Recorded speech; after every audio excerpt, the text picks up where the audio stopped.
Jennifer and Sarah Hart met in college nearly 20 years ago at Northern State University in South Dakota. They fell in love but hid their relationship at first, calling themselves just friends or roommates. When they finally came out as a couple, they faced rejection from some friends and family due to their sexual orientation. In 2004, the Harts became foster parents to a 15-year-old girl. However, they dropped her off at a therapist's office one day and never returned, leaving her feeling abandoned. In 2006, they adopted three siblings from Texas: Marcus, Hannah, and Abigail. 2 years later, they adopted three more: Devonte, Jeremiah, and Sierra. They created what they called the Hart Tribe, which looked like a happy family on the outside. However, trouble started early. In 2008, Hannah went to school with bruises on her arm. When a teacher asked about them, Hannah said her parents whipped her with a belt. No charges were filed, but the Harts pulled all their children out of school for nearly a year.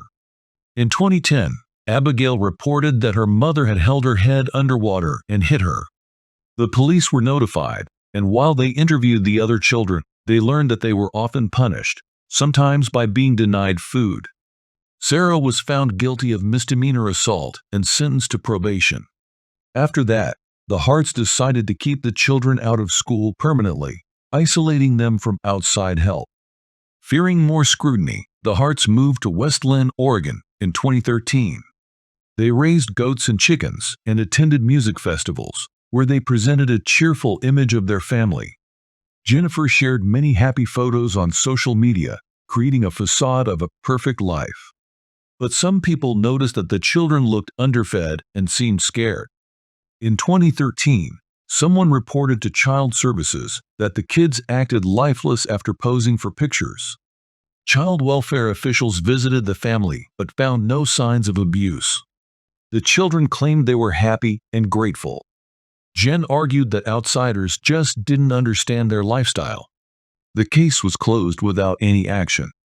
In 2014, Devonte became known after a photo of him hugging a police officer during a Black Lives Matter protest went viral. Despite offers from media to feature him, Jen refused, wanting to protect his privacy. By 2017, the Harts had moved again, this time to Woodland, Washington. Their neighbors noticed that the children rarely left the house and that the blinds were usually shut. In August, Hannah knocked on a neighbor's door, saying she had jumped from a window to escape. She asked for help, saying, "Don't make me go back. They're racists and they abuse us." Jen quickly showed up to take Hannah home. The next day, all 8 of the Hart family visited the neighbors.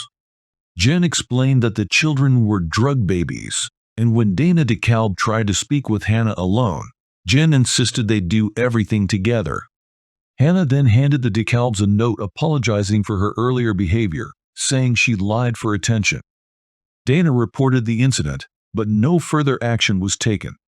In March 2018, Devonte asked the neighbor for food and requested not to tell his parents. After several visits, the neighbor decided to call Child Protective Services again. On March 23, a worker went to the Hart home but left a card when no one answered. The next day, Sarah texted her work saying she was too sick to come in, and soon after, the family disappeared. On March 25, they were last seen at a grocery store in Fort Bragg, California. The following day, March 26, their SUV was found crashed at the bottom of a cliff. Investigators discovered that Jen was driving and had accelerated the vehicle to about 90 miles per hour without braking. No one in the car was wearing seatbelts, and Jen was found to be over the legal limit for alcohol. Sarah and 2 children had taken drowsy medications. In the weeks following the crash, Sierra's body was found. Hannah's remains were identified in early 2019, but Devonte's body has never been recovered. This tragic story highlights the severe neglect and abuse that led to the devastating end of the Hart family.